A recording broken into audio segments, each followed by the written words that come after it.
नमस्कार दोस्तों, स्वागत है आपका आज के 30 अप्रैल 2020 के करंट अफेयर्स में। आपको यह बता दें कि ये करंट अफेयर्स की सीरीज हम शुरू कर रहे हैं और ये आपको रोजाना सुबह प्रतिदिन 4 बजे देखने को मिलेगी, तो जुड़े रहिए। बात करते हैं पहले प्रश्न की। बॉलीवुड अभिनेता इरफान खान का हाल ही में निधन हो गया। वे किस बीमारी से पीड़ित थे? तो इसका सही जवाब है न्यूरो एंडोक्राइन ट्यूमर। ये एक ऐसी बीमारी है जो पेट के अंदर हार्मोन्स बनने को इफेक्ट करती है, तो वो इस बीमारी से पीड़ित थे। आपको यह भी बता दें कि इरफान खान जी को 2013 में राष्ट्रीय फिल्म पुरस्कार से भी सम्मानित किया गया था। बढ़ते हैं नेक्स्ट क्वेश्चन की तरफ। नेक्स्ट क्वेश्चन हमारे पास है, हाल ही में किस देश ने पुरुषों की विश्व मुक्केबाजी चैंपियनशिप 2021 की मेजबानी गंवा दी? नेपाल, भारत, रूस और चीन। तो इसका सही उत्तर है भारत। दरअसल भारत ने इसकी मेजबानी गंवा दी है। भारत ने पुरुषों की विश्व मुक्केबाजी चैंपियनशिप 2021 की मेजबानी गंवा दी है। भारतीय मुक्केबाजी महासंघ मेजबानी की फीस नहीं भर सका था, जिस कारण से वो इस प्रतियोगिता का आयोजन नहीं कर पाएंगे। अंतर्राष्ट्रीय मुक्केबाजी महासंघ ने साल 2017 में किया गया करार तोड़कर अब यह मेजबानी सर्बिया को सौंप दी है। बढ़ते हैं नेक्स्ट क्वेश्चन की तरफ। नेक्स्ट क्वेश्चन है, केंद्रीय स्वास्थ्य मंत्री डॉक्टर हर्षवर्धन ने हाल ही में कहा है कि कोरोना वायरस संक्रमण की जांच के लिए त्वरित परीक्षण किट का भारत में ही किस महीने के अंत तक निर्माण शुरू हो जाएगा? तो इसका सही उत्तर है मई। इसका सही उत्तर है मई 2020। उन्होंने बताया कि मई 2020 तक भारत जो है वो इसका निर्माण कर लेगा या करने की तरफ प्रयासरत रहेगा। नेक्स्ट क्वेश्चन है, मूडीज इन्वेस्टर सर्विस ने 2020 के लिए भारत के आर्थिक वृद्धि दर के अनुमान को घटाकर कितने फीसदी कर दिया है? तो इसके ऑप्शंस है 1.2%, 0.9%, 2.2% और 0.2%। तो इसका सही उत्तर है 0.2%। बढ़ते हैं नेक्स्ट क्वेश्चन की तरफ। उससे पहले आपको इंपॉर्टेंट नोट्स बता देते हैं। दरअसल मूडीज इन्वेस्टर सर्विस ने 2020 के लिए भारत के आर्थिक वृद्धि दर के अनुमान को घटाकर 0.2% कर दिया है, जबकि मार्च से उसने 2.5% वृद्धि दर रहने की उम्मीद जताई थी। हालांकि मूडीज ने 2021 में वृद्धि दर 6.2% रहने का अनुमान जताया है। वहीं मूडीज ने यह भी कहा है कि साल 2020 में चीन की वृद्धि दर 1% रह सकती है। बढ़ते हैं नेक्स्ट क्वेश्चन की तरफ। एशियाई विकास बैंक एडीबी ने बताया है कि उसने कोरोना वायरस महामारी के खिलाफ लड़ाई में मदद के लिए किस देश को लगभग 11,370 करोड़ रुपए ऋण देने की मंजूरी दे दी है? तो इसका सही उत्तर है भारत। भारत को यह मंजूरी दी गई है। आपको यह भी बता दें कि जो एडीबी के वर्तमान प्रेसिडेंट हैं, अध्यक्ष हैं, वो है मात्सुगु असाकावा। बढ़ते हैं नेक्स्ट क्वेश्चन की तरफ। केंद्र सरकार ने बंदरगाहों पर काम करने वाले कर्मचारियों की ड्यूटी के दौरान कोरोना वायरस से संक्रमण होने से मौत होने पर उनके परिजनों को कितने लाख रुपए का मुआवजा देने की घोषणा की है? तो इसका सही उत्तर है 50 लाख रुपए। आपको यह भी बता दें कि यह योजना केवल सितंबर 2020 तक के लिए है। उसके आगे इसको कैसे कंटिन्यू करना है वो सरकार पर निर्भर है। बढ़ते हैं नेक्स्ट क्वेश्चन की तरफ। हाल ही में किस देश के सदर्न ट्रांजिशनल काउंसिल यानी एसटीसी अलगाववादी समूह ने घोषणा की है कि वह अपने नियंत्रण वाले क्षेत्रों में स्वयं शासन स्थापित करेगा? तो इसका सही उत्तर है यमन। दरअसल यमन के अंदर बहुत टाइम से सिविल वॉर चल रही है वहां के हाउती के बीच में, और वहां जो कोएलिशन ग्रुप्स हैं, जो यूएई सपोर्टेड और जो सऊदी अरेबिया सपोर्टेड ग्रुप्स हैं, उनके अंदर बहुत टाइम से सिविल वॉर चल रही है। अभी हाल ही में इसको लेके पीस करार भी हुआ था, यानी एक शांति समझौता भी हुआ था, जिसको तोड़कर एसटीसी ने जो वहां का बंदरगाह है अदन, वहां पर कब्जा कर लिया और साथ में साउथ के काफी सारे क्षेत्रों में स्वयं शासन स्थापित कर दिया है। बढ़ते हैं नेक्स्ट क्वेश्चन की तरफ। नेक्स्ट क्वेश्चन है, केंद्र सरकार ने औद्योगिक विवाद अधिनियम के प्रावधानों के तहत बैंकिंग उद्योग को किस तारीख अवधि तक के लिए सार्वजनिक उपयोगिता सेवा घोषित किया है? 21 अक्टूबर, 21 दिसंबर, 21 अगस्त और 21 नवंबर। तो इसका सही उत्तर है 21 अक्टूबर। बढ़ते हैं नेक्स्ट क्वेश्चन की तरफ।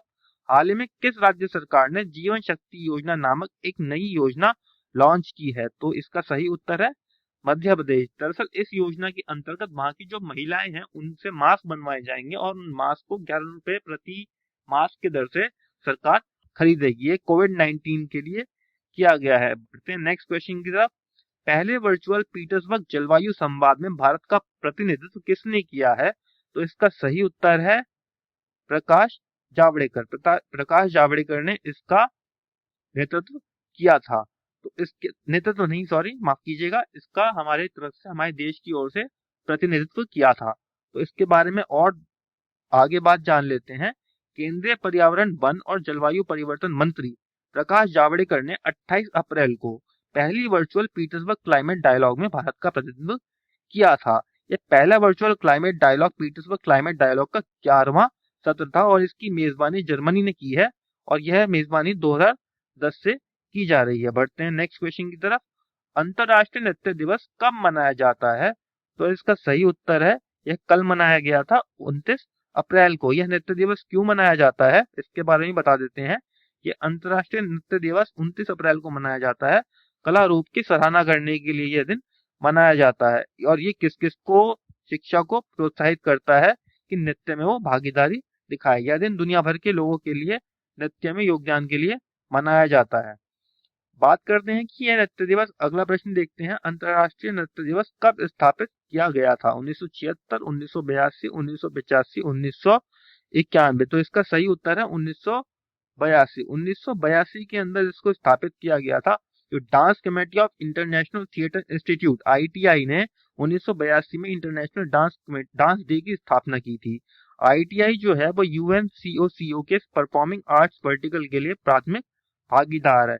यह दिन हर साल 29 अप्रैल को मनाया जाता है और इसको आधुनिक बेले के जो निर्माता हैं जीन जॉर्जेस नोवरे, उनके जन्मदिन के उपलक्ष्य में यह मनाया जाता है। बढ़ते हैं नेक्स्ट क्वेश्चन की तरफ। किस स्मार्ट सिटी ने कोविड-19 नमूना परीक्षण के लिए मोबाइल कियोस्क का उपयोग किया है? पुणे, वडोदरा, अगरतला, बेंगलुरु। तो इसका सही जवाब है अगरतला। दरअसल अगरतला ने क्या किया है, अगरतला स्मार्ट सिटी ने स्मार्ट सिटी मिशन के तहत एक मोबाइल कोविड-19 नमूना संग्रह कियोस्क का उपयोग किया है। अगरतला स्मार्ट सिटी को शहर के CMO ने डिजाइन और प्रस्तुत किया है। यह पहल अगरतला द्वारा कोविड-19 महामारी के खिलाफ लड़ाई में एक बहुत बड़ा कदम माना जा रहा है। बढ़ते हैं नेक्स्ट क्वेश्चन की तरफ। नेक्स्ट क्वेश्चन है, अंतर्राष्ट्रीय नृत्य दिवस की स्थापना किसने की थी, यानी किस संस्था की तरफ से स्थापना की गई है? तो रिवीजन में हेल्प मिलेगी, या हमने अभी थोड़ी देर पहले भी बताया था। हमारे पास ऑप्शंस है, ऑप्शंस देखकर हमें समझ में आता है कि अंतर्राष्ट्रीय थिएटर संस्थान यानी ITI ने इसकी स्थापना कब की थी? 1982 में इसकी स्थापना की थी। और उस दिन क्यों की थी? क्योंकि उस दिन एक जन्मदिन जो है मनाया जाता है। किसका जन्मदिन मनाया जाता है यह आपको कमेंट में बताना है। अभी हमने इससे पहले वाले क्वेश्चन में इसके बारे में जानकारी दी थी। आगे बढ़ते हैं नेक्स्ट क्वेश्चन की तरफ।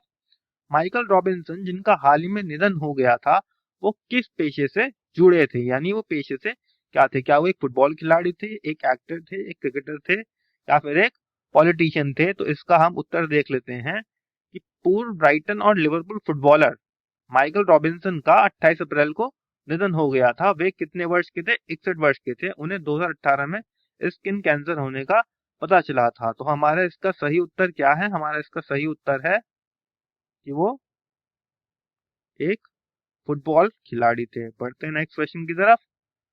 नेक्स्ट क्वेश्चन है, एशिया प्रशांत आर्थिक सहयोग में कितने सदस्य देश हैं? तो इसका सही उत्तर है 21। APEC, Asia Pacific economic cooperation, इसके अंदर 21 मेंबर कंट्रीज हैं।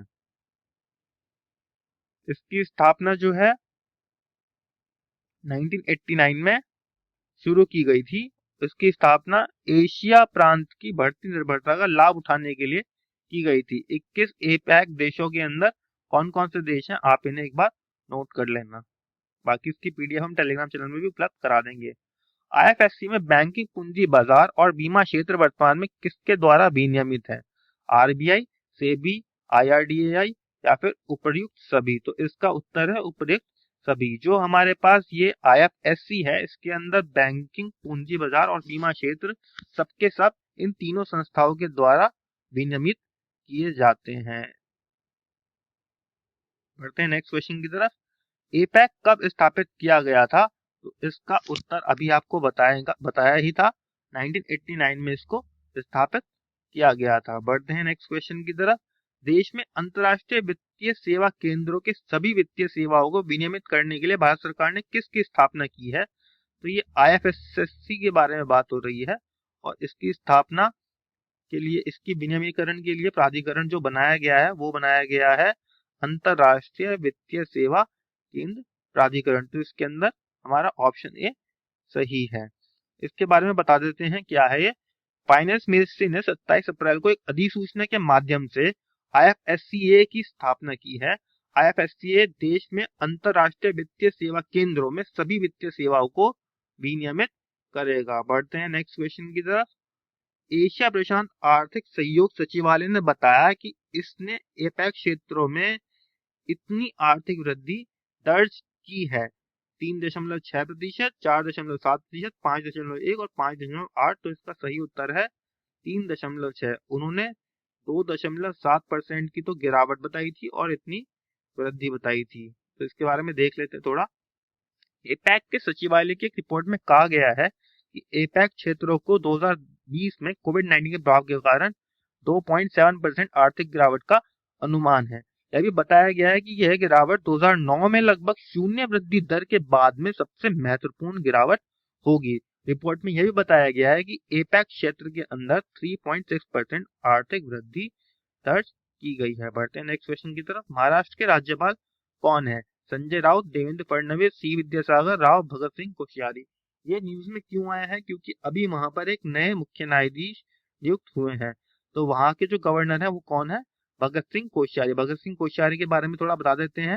ये महाराष्ट्र के राज्यपाल के रूप में कार्य कर रहे हैं और ये बीजेपी और RSS से जुड़े हुए हैं। RSS के दिग्गज थे, ये वेटरन थे। और बीजेपी के जो राज्य अध्यक्ष थे उत्तराखंड के लिए, वो भी कोश्यारी जी रह चुके हैं। बढ़ते हैं नेक्स्ट क्वेश्चन की तरफ। एपैक सचिवालय का कहना है कि एपैक क्षेत्र को कोविड-19 के प्रभाव के कारण 2020 में कितने प्रतिशत आर्थिक गिरावट की उम्मीद है? तो ये प्रश्न अभी बताया है 2.7%। आप ये मत सोचिए कि ये प्रश्न रिपीट हो रहा है। रिपीट होने से आपको जो है रिवीजन होने से काफी फायदा मिलता है, काफी लाभ मिलता है, ताकि आपको ये बाद में याद रहते हैं। उच्च न्यायालय के मुख्य न्यायाधीश को पद की शपथ कौन दिलाता है? अभी यह बताया था हमने कि ये क्यों न्यूज में आ रहा है। महाराष्ट्र वहां के जो उच्च न्यायालय हैं उनके अंदर मुख्य न्यायाधीश की नियुक्ति हुई है और उसके बारे में ही बताया जा रहा है कि उनकी शपथ कौन दिलाता है। राष्ट्रपति दिलाते हैं, भारत के मुख्य न्यायाधीश दिलाते हैं, गवर्नर ऑफ स्टेट दिलाते हैं या मुख्यमंत्री दिलाते हैं? तो इसका सही उत्तर है सी, यानी गवर्नर ऑफ स्टेट। दरअसल राज्य स्तर पर उस राज्य के जो राज्यपाल होते हैं वो उच्च न्यायालय के न्यायाधीशों की पद की शपथ दिलाते हैं। बढ़ते हैं नेक्स्ट क्वेश्चन की तरफ। बेंगलुरु और कोलकाता के चुनिंदा घनी आबादी वाले शहरी आवासीय क्षेत्रों में कोविड-19 के ट्रेसेस के लिए सीवेज का परीक्षण करने के लिए कौन प्रोटोकॉल विकसित कर रहा है? तो यह प्रोटोकॉल विकसित किया जा रहा है कोविड एक्शन कोलैब की तरफ से। बढ़ते हैं नेक्स्ट क्वेश्चन की तरफ।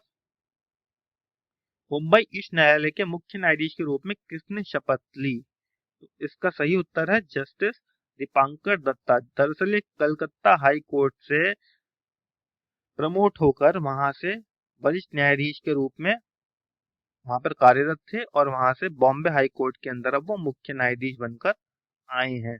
जल शक्ति अभियान कब शुरू किया गया था? 2017, 2018, 2019, 2020। दरअसल ये जुलाई 2019 के अंदर शुरू किया गया था।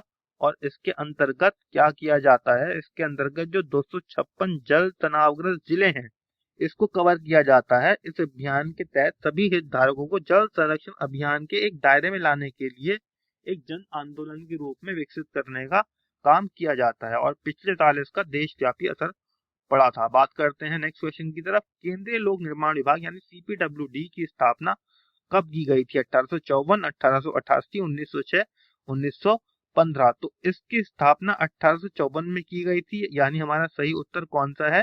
सही उत्तर हमारा है ए। इसकी स्थापना किस लिए की गई थी? इसकी स्थापना की गई थी आवास और शहरी मामलों के मंत्रालय के अंतर्गत। ये अब फिलहाल काम करती है और सड़कों, पुलों, फ्लाईओवरों, इमारतों, स्टेडियमों, सभागारों, प्रयोगशालाओं, बंकरों, सीमा बाढ़ लगाने के लिए और सीमा सड़कों आदि सहित जटिल संरचनाओं से संबंधित सभी काम करने के लिए इसको स्थापित किया गया था। भारत के निवर्तमान राष्ट्रीय सुरक्षा सलाहकार कौन है? NSA कौन है? तो ये सबको पता है, ये है अजीत डोभाल। ये IPS अधिकारी हैं और ये जम्मू और कश्मीर की विशेष स्थिति के निरसन में भी एक महत्वपूर्ण व्यक्ति के रूप में भी इनका रोल माना जाता है। आगे चलते नेक्स्ट क्वेश्चन की तरफ। कोविड-19 महामारी के बीच एयर कंडीशनर का उपयोग करने के लिए दिशा निर्देश किसने जारी किए हैं? तो यह दिशा निर्देश किसने जारी किए हैं? CPWD ने। आगे बढ़ते हैं नेक्स्ट क्वेश्चन की तरफ। पहला वर्चुअल जलवायु संवाद जो 28 अप्रैल को आयोजित किया गया था, पीटर्सबर्ग जलवायु संवाद का कौन सा सत्र था? तो ये इसका 11वां सत्र था। बढ़ते हैं नेक्स्ट क्वेश्चन की तरफ। राष्ट्रीय तकनीकी अनुसंधान संगठन NTRO किसके अंतर्गत कार्य करता है? तो इसका सही ऑप्शन है सी, ये राष्ट्रीय सुरक्षा सलाहकार के अंतर्गत कार्य करता है। अंतर्राष्ट्रीय नृत्य दिवस किसकी जयंती के रूप में मनाया जाता है? तो यह है जीन जॉर्जेस नोब्रे की जयंती के रूप में मनाया जाता है 29 अप्रैल को।